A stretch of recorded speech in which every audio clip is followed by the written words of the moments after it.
Welcome to the History AI podcast, where the past comes alive with facts, anecdotes, and a dash of humor. Here are your hosts, Chuck and Marco. Welcome back, history buffs, to another exciting episode of the History AI podcast. I'm Chuck. And I'm Marco. Today, we're diving into one of the most intense and dramatic moments in early medieval history, the Siege of Paris in 845. Ah, Paris. The city of lights, love, and Vikings? Yup. Forget the Eiffel Tower, this time we're talking about something a little more rough around the edges. Like Ragnar Lothbrok rough. And hey, we just wrapped up the Paris Olympics, where the US took the most medals.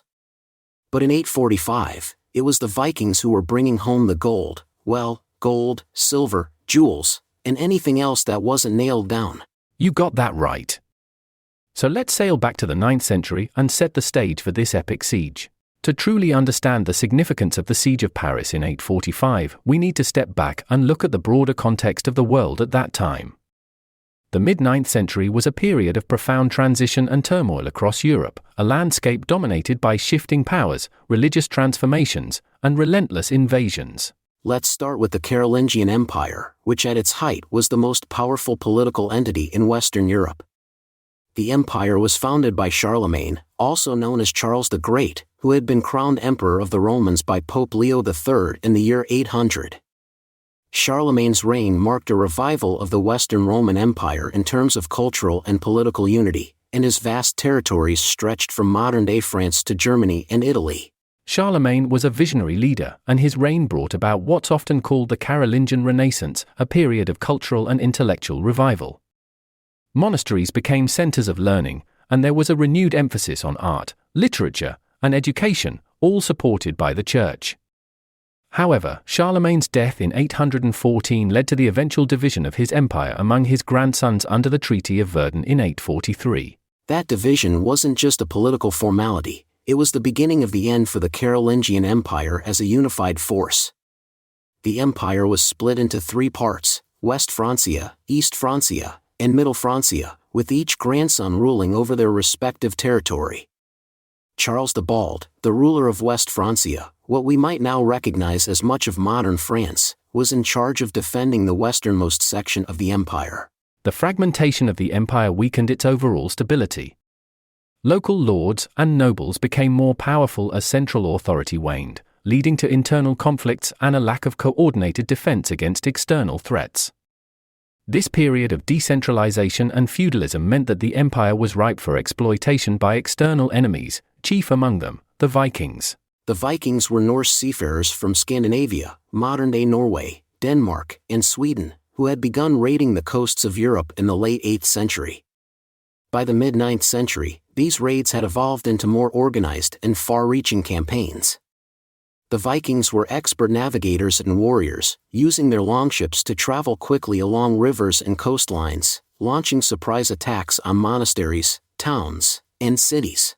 It's important to note that these Viking incursions weren't just about looting, they were also driven by a complex mix of motives, including the pursuit of wealth, the need for new lands due to population pressures in Scandinavia, and the desire for fame and glory. The Norsemen believed that dying in battle was an honorable death, one that would grant them passage to Valhalla, the Hall of the Slain, in the afterlife. By 845, the Vikings had developed a fearsome reputation across Europe.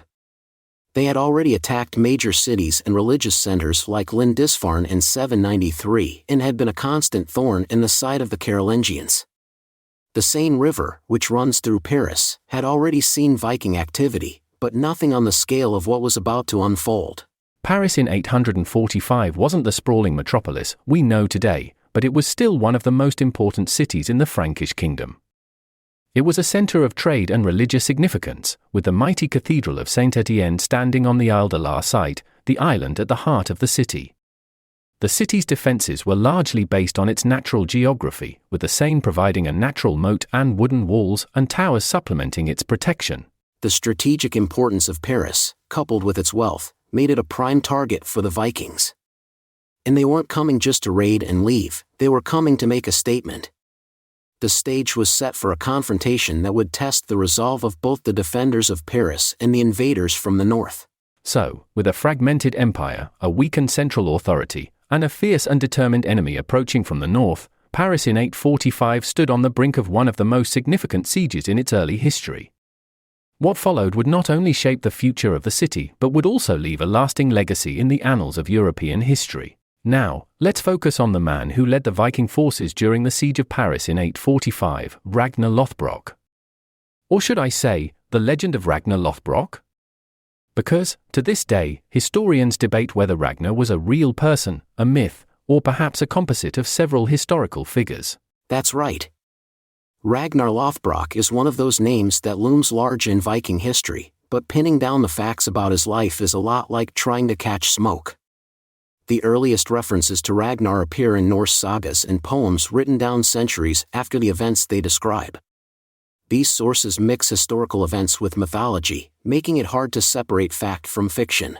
The Norse sagas, like the saga of Ragnar Lothbrok and the tale of Ragnar's sons, depict Ragnar as a legendary warrior and king.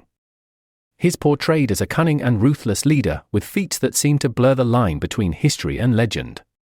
For instance, one saga claims that Ragnar wore clothing made from the skin of a dragon he had slain, a story that's more mythical than historical. But the saga literature isn't our only source on Ragnar. Medieval chronicles from outside Scandinavia also reference a figure who could be Ragnar or someone very much like him. The Anglo-Saxon Chronicle, for example, mentions a Viking leader named Ragnar who led raids in England in the 9th century. Some historians suggest that Ragnar might be another name for Ragnar, but again, it's not definitive. Adding to the confusion, the name Ragnar was relatively common in Scandinavia at the time. It's possible that the Ragnar Lothbrok of legend is a composite character, an amalgamation of several different Viking leaders who lived during the 9th century.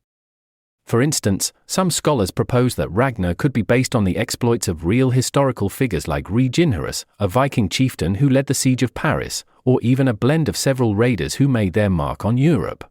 Then there's the name Lothbrok itself, which means hairy breeches or shaggy trousers in Old Norse.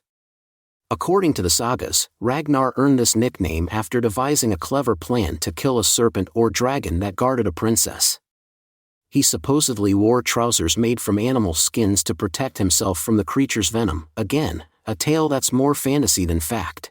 So why does Ragnar Lothbrok's name endure? Why is he remembered more vividly than other Viking leaders of the time? The answer lies in the power of storytelling. The sagas were passed down orally for generations before being written down in the 13th century. By then, Ragnar had become a symbol of the Viking spirit, bold, adventurous, and unyielding. His supposed deeds were embellished, transforming him into a larger-than-life figure who embodied the Norse ideal of a heroic warrior. The influence of these stories was so strong that they even impacted the way people in the medieval and modern eras viewed the Vikings. The tales of Ragnar and his sons, like Bjorn Ironside and Ivar the Boneless, were part of a broader cultural memory that kept the Viking legacy alive. Even if Ragnar was a myth, the stories attributed to him helped shape the identity of Viking warriors for generations. And it's not just historians and scholars who have kept Ragnar's legend alive. In popular culture, Ragnar has seen a massive resurgence, especially with TV shows like Vikings, where he's portrayed as a charismatic and complex leader. This modern interpretation draws on the sagas but also adds its own spin, making Ragnar a figure who continues to captivate audiences more than 1,000 years later. Yet, despite his fame, the question remains, did Ragnar Lothbrok really exist? Was he a single man who led the Vikings during the siege of Paris in 845, or is he a symbol, a character created to personify the ferocity and success of the Viking Age? We may never know for sure. But whether real or fictional, the story of Ragnar Lothbrok has undeniably left a lasting imprint on history. What we do know is that the Viking leader, whether he was truly Ragnar or someone else, played a pivotal role in the siege of Paris. The man at the helm of this raid was a master strategist and a warrior whose actions would echo through the annals of European history, even if his true identity remained shrouded in mystery. With Ragnar, or whoever the true leader may have been, at the helm, the Vikings began their bold assault on Paris in 845. This wasn't just a spur-of-the-moment raid, it was a carefully planned and executed military campaign. To appreciate the full scope of what happened, we need to understand the Vikings' approach, the geography of the Seine River, and the defenses that Paris had at the time. The Seine River was essentially a gateway to the heart of Frankish territory. This wide, navigable river was crucial for trade and communication within the Carolingian Empire. For the Vikings, it served as a perfect highway straight to one of the most valuable targets in Western Europe, Paris. The Viking fleet that Ragnar assembled was formidable, even by their own standards. According to historical accounts, Ragnar led a fleet of 120 longships. These ships were the pinnacle of Norse engineering, fast, agile, and capable of navigating both open seas and shallow rivers. Each longship could hold between 50 to 100 warriors, meaning Ragnar's force might have numbered anywhere from 5,000 to 10,000 men, a significant army by the standards of the time. And these weren't just any men.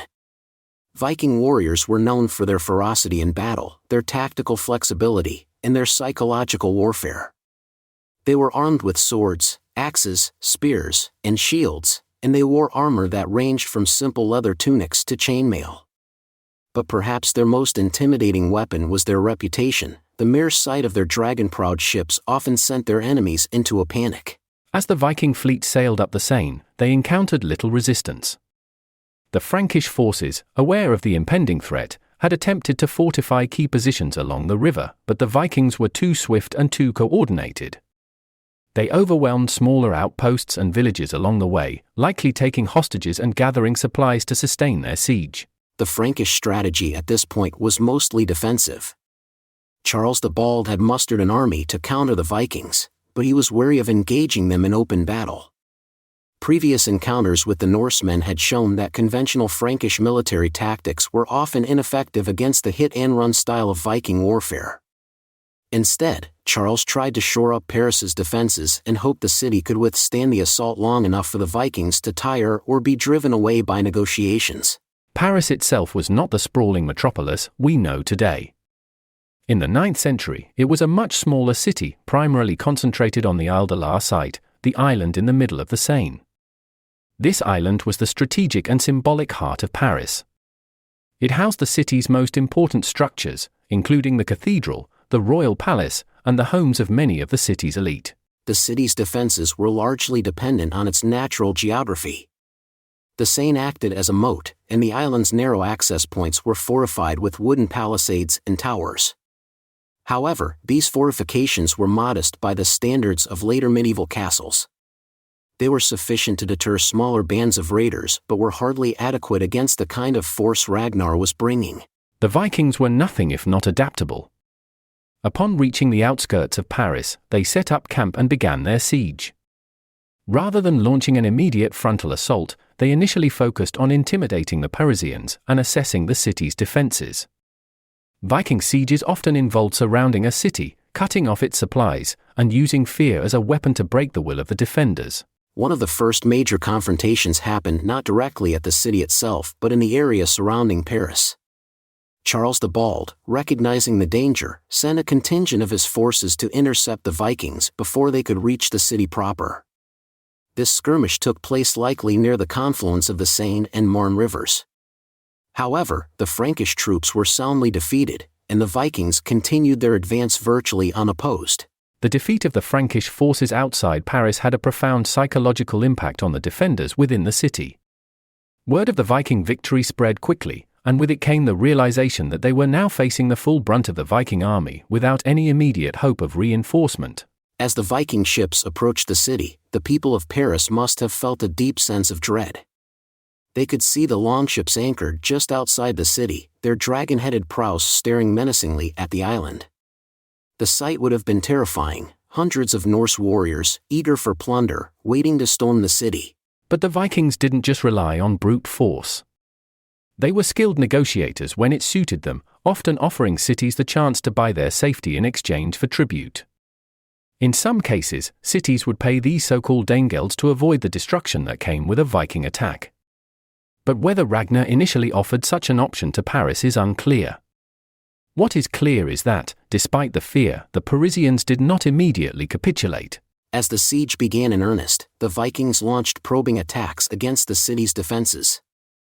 They tested the weak points, looking for any vulnerabilities they could exploit. Meanwhile, the Parisians braced themselves for what would be a brutal and unrelenting assault. The siege would stretch on, becoming a desperate struggle for survival. The defenders, led by the local counts and religious leaders, knew that if Paris fell, it would not just be a physical defeat, but a symbolic one as well. The city represented a bastion of Christian civilization in the Frankish Empire, and its loss to the pagan Norsemen would have been a devastating blow to the morale of the Carolingian world. So there we have it, Paris, a city on the brink, facing one of the greatest threats of its early history. As the Vikings settled in for what they expected to be a profitable siege, the citizens of Paris prepared for the fight of their lives. What followed would be a test of endurance, willpower, and the brutal realities of war in the 9th century. With the Viking fleet anchored ominously near Paris and the city's defenders bracing for the worst, the siege of Paris in 845 entered its most intense phase. The stage was set for a confrontation that would push the city and its people to their limits. The Vikings were known for their relentless attacks, and what Paris was about to endure would become a harrowing chapter in its history. The initial Viking assaults were brutal and calculated. These weren't just disorganized raids. Ragnar's forces executed a series of well-planned strikes designed to test and weaken Paris's defenses. The city's wooden fortifications, though strategically placed, were not enough to deter the battle-hardened Norsemen. The Vikings began by launching raids on the suburbs and smaller settlements surrounding Paris. These attacks served two purposes. They allowed the Vikings to gather resources and demoralized the Parisians by showing that the city's defenses could not protect the entire region. Villages were plundered, crops were destroyed, and the local population either fled to the city for safety or were taken captive by the Norsemen. Inside the city, the atmosphere was one of growing fear and desperation. Paris's leaders, including Count Odo and various church officials, had to maintain order while preparing for what they knew would be a relentless assault. The city was overcrowded, as many rural inhabitants had sought refuge within its walls, leading to shortages of food and supplies. The Seine, usually a lifeline for trade and resources, was now a highway for the enemy. As the siege progressed, Ragnar's forces began their direct assaults on the city's defenses. Viking warriors, famous for their fierce hand-to-hand combat skills, attacked the gates and weak points in the fortifications with battering rams, axes, and torches. The defenders fought valiantly, using everything at their disposal to repel the invaders. Archers took positions on the walls, hurling arrows down at the attackers, while others used boiling oil and stones to try to break the Viking lines. But despite their best efforts, the Parisians were severely outmatched. The wooden walls, though sturdy, began to falter under the repeated Viking onslaughts. Several smaller breaches were made, leading to intense close-quarters combat as the Vikings attempted to force their way into the city. Every inch of ground was contested, with the defenders knowing that if the Vikings breached the walls fully, the city would be lost. It wasn't just the physical toll that was wearing down the defenders, there was a psychological element to the siege as well. The sight of the fearsome Vikings, with their wild hair, tattoos, and imposing weaponry, would have been terrifying for the mostly untrained militia and citizens of Paris. The Vikings employed tactics designed to instill fear, such as war cries, the display of captured prisoners, and even psychological warfare by pretending to retreat only to return with greater force. As the siege dragged on, the situation inside Paris became increasingly dire. Food supplies dwindled, and the constant threat of Viking attack kept the population in a state of perpetual anxiety. Disease began to spread, exacerbated by the cramped conditions and the lack of clean water. The defenders were exhausted, fighting not just the Vikings but also the internal struggles of starvation, illness, and despair. Meanwhile, Ragnar was in no hurry. He knew that time was on his side. The longer the siege continued, the weaker the city's defenses would become. Paris was already isolated, and with the Seine under Viking control, any hope of resupply or reinforcement was effectively cut off. The Vikings could afford to wait, knowing that sooner or later, Paris would have to capitulate or be taken by force.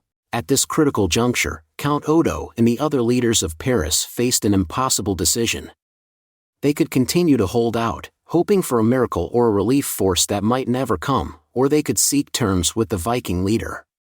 The latter option was fraught with risk, as the Vikings were not known for their mercy, and surrendering could lead to widespread slaughter and destruction. As negotiations began, Ragnar demonstrated his cunning as a leader. He understood that outright destruction of Paris wasn't necessary if he could achieve his goals through diplomacy.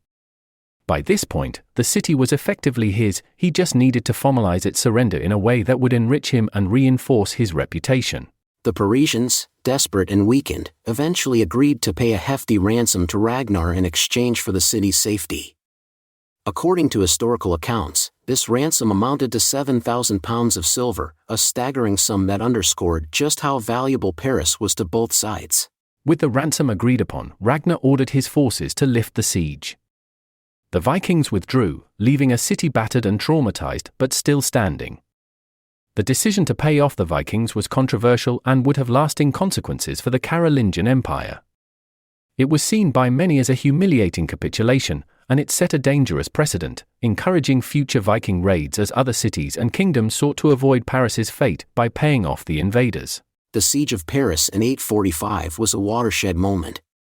It demonstrated the vulnerability of even the most important cities in the Frankish kingdom and highlighted the growing threat posed by the Vikings.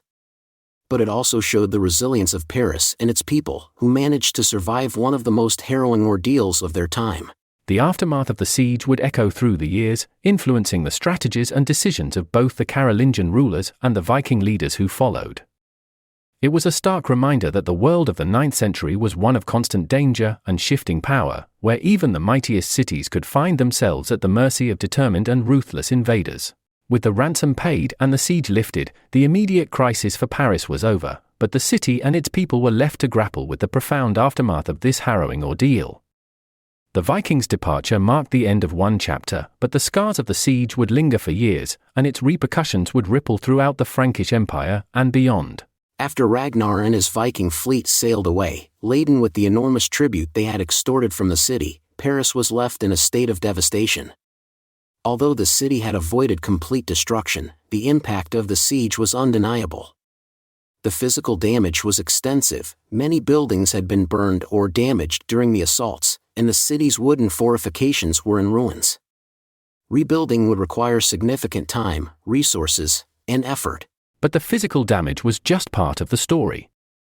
The psychological impact on the people of Paris was immense. They had lived in fear for weeks, constantly under the threat of death or enslavement. The sight of Viking warriors at their gates, the sound of battle, and the uncertainty of survival left deep emotional scars. Many had lost loved ones in the fighting or to disease and starvation brought on by the siege. The memory of the Viking menace would haunt the city for generations. And then there was the broader impact on the Frankish Empire. Charles the Bald's decision to pay off the Vikings rather than defeat them militarily was deeply controversial. To many, it was seen as a sign of weakness. By giving in to the Viking demands, Charles inadvertently encouraged future raids, as other Viking leaders realized that they could extort vast sums of wealth from the Frankish territories without having to risk prolonged combat. The ransom itself, 7,000 pounds of silver, was an astronomical amount. To put it in perspective, this sum would have been a significant portion of the royal treasury, resources that could have been used for other crucial needs, such as defense, infrastructure, or supporting the church. The payment of this ransom placed a heavy financial burden on the Carolingian administration, which was already struggling with internal divisions and external threats. Furthermore, the precedent set by the payment of this ransom had far-reaching implications. Over the coming decades, other cities and regions across Western Europe would face similar dilemmas. The concept of paying Danegeld, tribute to Viking raiders to avoid being attacked, became increasingly common. It was a short-term solution that often led to long-term problems, as it encouraged the Vikings to view the Frankish territories as a reliable source of wealth. The retreat of the Vikings didn't mean that the threat was over. In fact, it was just the beginning of a new phase of Viking incursions into Frankish territory. Emboldened by their success at Paris, Ragnar's followers and other Viking leaders continued to launch raids along the rivers and coasts of Western Europe.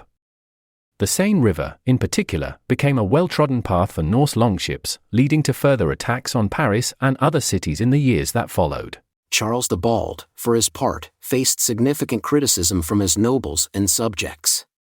His authority had been undermined, and his reputation as a leader was tarnished. The payment of the ransom was seen by many as a failure to protect the realm, and it exposed the weaknesses in the Carolingian system of defense. the empire, already fragmented by the Treaty of Verdun, was now even more vulnerable to external threats. To try to address these vulnerabilities, Charles and his successors began to implement reforms. These included the strengthening of local defenses, the construction of more fortified structures, and efforts to centralize military command. However, the process was slow and often met with resistance from local lords who were more concerned with their own power and autonomy than with the unity of the empire. One of the most significant changes in the aftermath of the siege was the growing importance of local counts and lords in defending their own territories. The central authority of the Carolingian rulers was weakening, and local leaders were increasingly expected to take responsibility for their own defense against Viking raids. This shift contributed to the rise of feudalism in Western Europe, where power became more decentralized, and the relationship between lords and vassals became the foundation of medieval society. Meanwhile, the Vikings themselves were not content to simply take their spoils and disappear. Ragnar's successful raid on Paris became legendary among the Norse, inspiring further expeditions. Viking activity in Europe reached new heights in the decades following the siege, with Norse leaders like Ragnar's sons, Bjorn Ironside, Eivor the Boneless, and others, carving out territories in England, Ireland, and beyond. These later Viking campaigns were often more organized and ambitious than the raids of the early 9th century. Instead of just plundering and leaving, some Viking leaders began to settle in the territories they conquered, establishing Norse kingdoms in places like the British Isles and parts of what is now France, including the region that would become Normandy. In the long run, the Siege of Paris in 845 was more than just a military event, it was a turning point that highlighted the shifting balance of power in Europe. The Carolingian Empire, once the dominant force in Western Europe, was now clearly in decline. The Viking Age was entering a new phase, where Norse influence would extend far beyond mere raiding to include colonization, cultural exchange, and even integration into European society. As Paris began to rebuild, the lessons of the siege were not lost on its people or its rulers. The city would face further Viking attacks in the years to come, but each time, it would adapt and survive. The resilience of Paris during these dark times would eventually contribute to its emergence as one of the most powerful and influential cities in medieval Europe. The retreat of the Vikings in 845 marked the end of one battle but also signaled the beginning of a much larger and more complex struggle between the forces of Christian Europe and the pagan Norsemen. It was a struggle that would shape the future of the continent for centuries to come, influencing everything from military strategy to cultural identity. The cultural impact of the siege was also significant. Paris, as a center of learning, trade, and religion, was not just a military target, it was a symbol of Christian civilization in the West. The Vikings, seen as pagan invaders, were perceived as a direct threat to the Christian order that the Carolingians had worked to establish. The siege reinforced the idea that the Frankish rulers were the defenders of Christendom against the pagan Norsemen, a narrative that would shape much of the empire's subsequent propaganda and religious rhetoric. The Church, which played a central role in Carolingian society, responded to the Viking threat by emphasizing the need for divine protection and intervention. Religious leaders framed the siege as a test of faith, urging the people to remain steadfast in their devotion and to see the struggle against the Vikings as a holy war. This religious dimension added another layer to the conflict, as it became not just a battle for territory and wealth, but also a spiritual battle for the soul of Europe. The legacy of the Siege of Paris also extended into the realm of myth and legend. The figure of Ragnar Lothbrok, whether he was a historical figure or a composite of several leaders, became an enduring symbol of Viking might and cunning. The stories of his exploits in Paris and elsewhere were passed down through generations, contributing to the Viking sagas that would later be written down and preserved in Norse literature. For the Carolingians, the siege was a reminder of the persistent Viking threat, which did not end with Ragnar's departure. In the decades that followed, Viking raids continued to plague the empire, forcing subsequent rulers to adapt and evolve their strategies for defense. Paris itself would face further Viking attacks, but each time, the city's defenses grew stronger, and its importance as a center of power in the West continued to rise. In a broader sense, the Siege of Paris in 845 marked the beginning of a new phase in European history. It was a clear sign that the old order was changing. The Carolingian Empire, once the dominant force in Western Europe, was now facing the realities of external pressures and internal fragmentation. The Viking Age was in full swing, and its impact on the political, social, and cultural landscape of Europe would be profound and lasting. So, while the siege may have ended with the Vikings' retreat, its effects resonated long after. It forced the Carolingians and the people of Paris to rethink their approach to defense and governance, laying the groundwork for the medieval world that would emerge in the centuries to come. The Siege of Paris was more than just a battle, it was a turning point that shaped the future of Europe. The Siege of Paris in 845 wasn't just a dramatic episode in the city's history, it was a pivotal event that profoundly influenced how future conflicts in Europe would be fought and how societies would organize themselves in the face of external threats. The repercussions of the siege were felt far beyond Paris, affecting military strategies, political structures, and the cultural landscape across the continent. One of the most immediate impacts of the siege was the stark realization among the Carolingians and other European rulers that traditional defenses were no longer adequate against the evolving threat posed by the Vikings.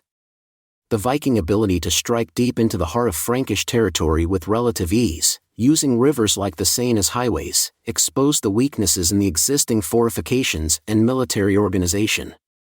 This forced a dramatic reevaluation of how cities and towns were protected. After the siege, Paris became a focal point for defensive innovation. The city, which had relied on wooden walls and natural barriers, began constructing more permanent and robust fortifications. The lesson learned was clear: stone walls and fortified towers were essential to withstand the kind of sustained assaults that the Vikings could deliver. Over the following decades, not just Paris but many other towns and cities across the Frankish realm, and later throughout Europe, began to upgrade their defenses, leading to the widespread construction of stone castles and walled cities. These changes marked the beginning of what we might call the castle-building era of medieval Europe. Castles and fortified settlements became not only military strongpoints but also symbols of power and authority. They were crucial in controlling territory, managing resources, and providing a refuge during times of invasion. This shift in military architecture was a direct response to the Viking threat, which had demonstrated that older, more traditional forms of defense were no longer sufficient. Another significant outcome of the siege was the evolution of military tactics. The Vikings had shown that speed, mobility, and the element of surprise were key to their success. Their longships allowed them to strike quickly, retreat before a large force could be mobilized, and return when least expected. This approach to warfare forced the Carolingians and other European powers to rethink their strategies. The importance of rapid response forces, better coordination between local garrisons, and the use of cavalry for swift counterattacks became more pronounced in the years following the siege. The siege also had a profound impact on the political landscape of the Carolingian Empire and beyond. Charles the Bald's decision to pay off the Vikings rather than confront them militarily was seen as a pragmatic move in the short term, but it had long-term consequences. By choosing to pay the enormous ransom, Charles set a dangerous precedent. This payment, known as Danegeld, became a common practice in the years that followed, not just in Frankish lands but also in England and other regions affected by Viking raids. The concept of Danegeld, literally the Dane money, became a double-edged sword. On the one hand, it often bought temporary peace and spared cities from destruction.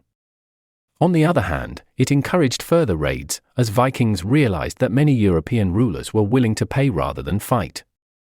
This led to a cycle of extortion, where the payments extracted by Viking raiders became a significant burden on the economies of affected regions. The reliance on Danegeld also had a political dimension. It exposed the weaknesses and divisions within the Carolingian Empire.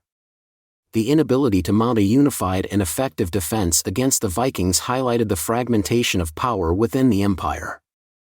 Local lords and nobles, seeing that the central authority was either unwilling or unable to protect them, began to take matters into their own hands. This contributed to the rise of feudalism, where local lords assumed greater responsibility for defense, governance, and economic management in exchange for loyalty and service to their overlords. The decentralized nature of power in the post-Carolingian world became a defining feature of medieval European society.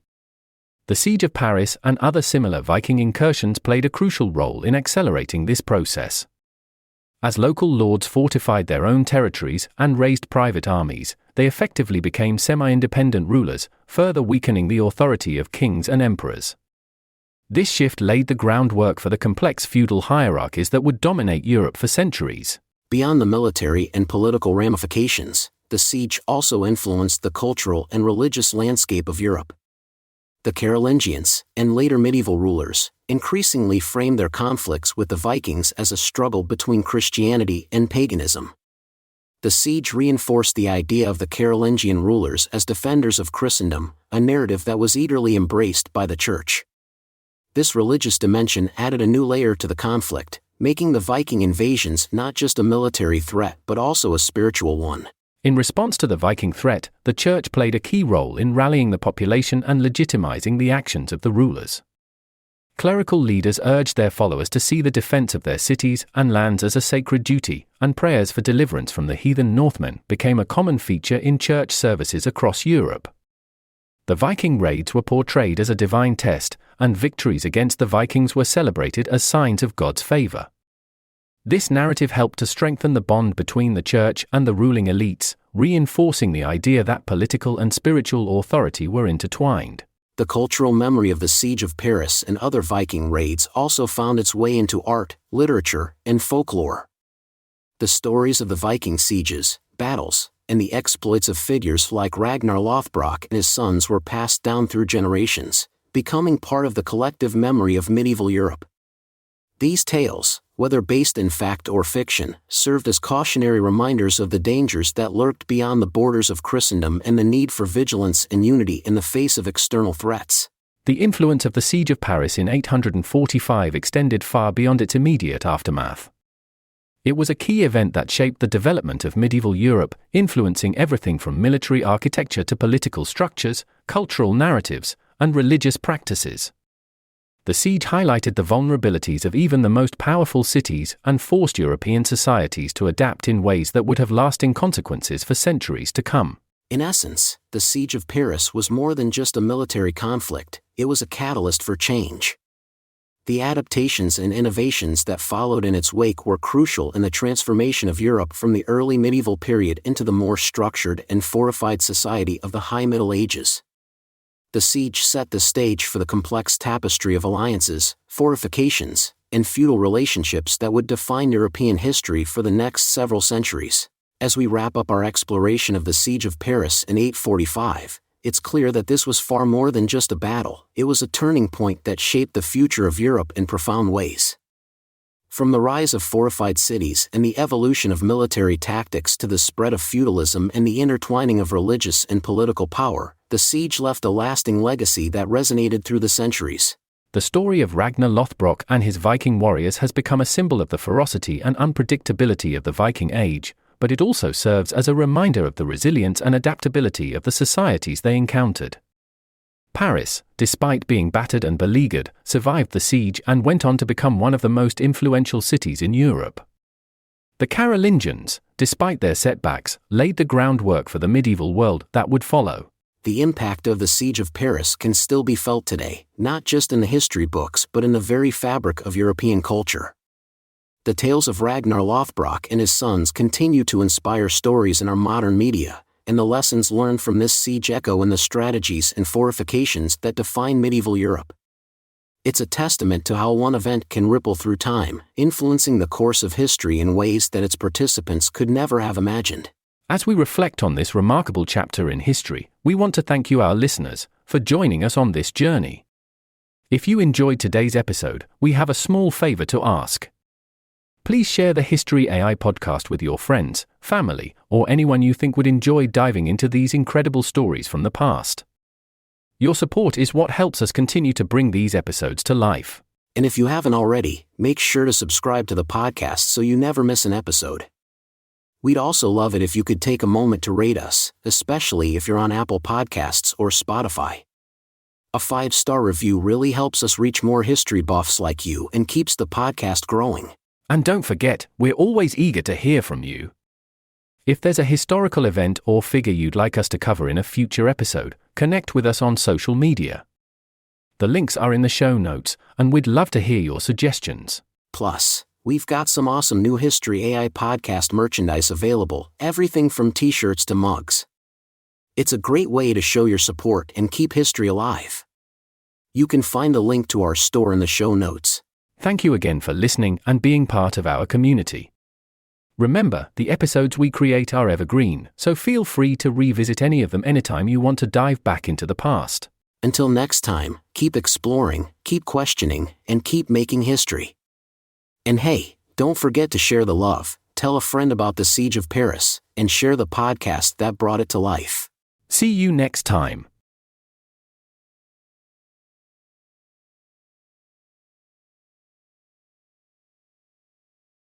Discover the dark, enchanting world of Shadowed Journeys, the tales of Jordan and Squishy. Follow Jordan, a seemingly innocent girl with a hidden power, and her loyal companion Squishy, who reincarnates into different animals after each battle. Venture into the ominous depths of the Whispering Woods as they face fierce creatures and uncover ancient secrets. Will Jordan succumb to the darkness within, or will she find the strength to forge a new destiny? Perfect for fans of dark fantasy and epic quests, this spellbinding tale will captivate and leave you pondering the fine line between hero and villain. Dive into Shadowed Journeys today. Available on Amazon now.